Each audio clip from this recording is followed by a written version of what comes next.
Radio News Network. Expect the unexpected. Follow us on Facebook.com/Radio News Network.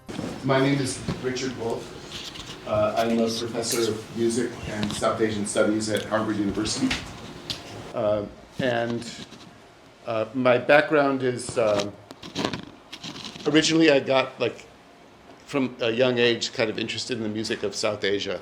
And when I was in college, I was lucky enough to be able to go to South India, which is kind of a combination of music study and anthropology together. So sometimes we focus more on music stuff, sometimes on the musicians and society, whatever it might be.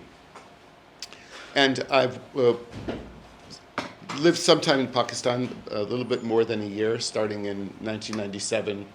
I've been fortunate to travel around, and I've written on dhol and some other folk music kind of things. So I do folk music as well as classical in my teaching. And on this trip, I was really excited to learn about the development of the study of musicology at the National College of the Arts in Lahore. So I wanted to come and meet them and see what kind of cooperation we can have, getting to know the younger generation, and also what's going on with the preservation of all this amazing music that you have throughout the country that I know has been recorded and is kept in many places, but there isn't an infrastructure for scholars to use it, for preservation. It's a problem in most parts of the world because there are other more pressing problems that governments deal with and that kind of thing. So I called my friend Alan, who is also in my field. He's an ethnomusicologist.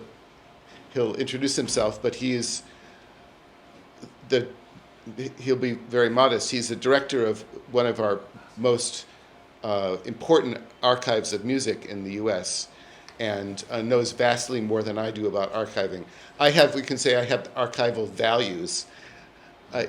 From the beginning, just at the time of making a recording, making sure that you make it properly and that you take down all the information that's necessary, even the name of the microphone you use, etc. Because all this it's kind of encoded into what you create, and in the future, for people to know something about what you've made, you need to have that metadata. But beyond that, there's many, many more technical things, and there's all matters of kind of access that archivists do.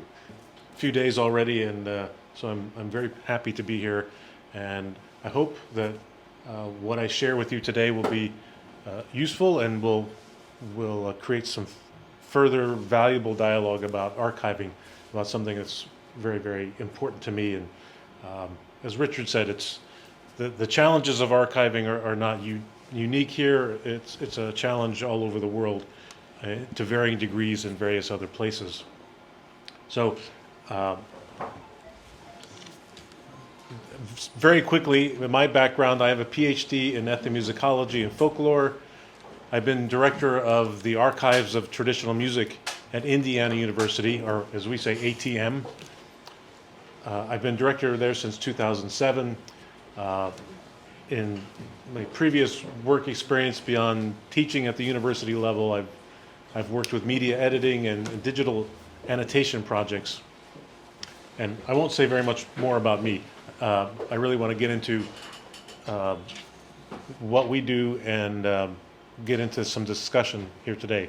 So I've devised the presentation so that I give you a very broad overview of our archive initially, and then we can have some time for questions, discussion, finding out kind of what the key issues are for you.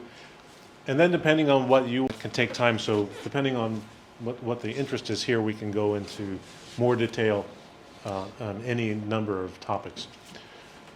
So the Archives of Traditional Music, we're based within Indiana University, so we're within an academic institution.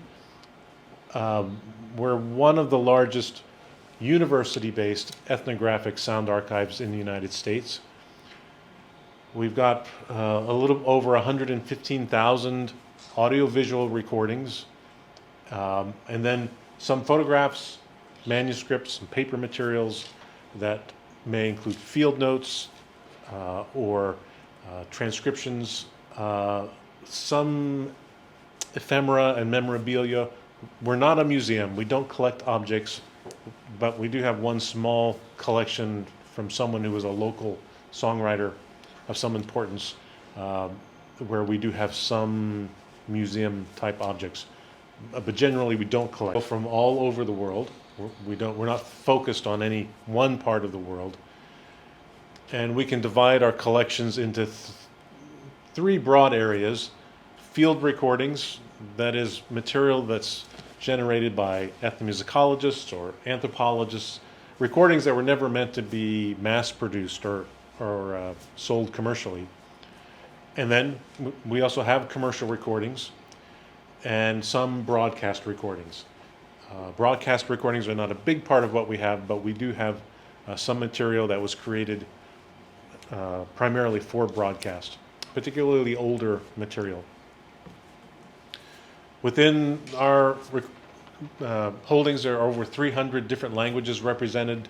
About half of those are endangered or extinct languages. And our scope is very broad. It's sometimes a little hard to define, but it's useful to think of it in terms of the core academic disciplines we serve, those being ethnomusicology, folklore, anthropology, linguistics, popular music, area studies more generally.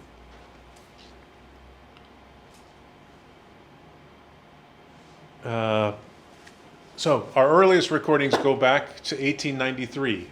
There's 7,000 wax cylinders in our collection. It's one of the largest collections of ethnographic wax cylinders in the world, for that matter.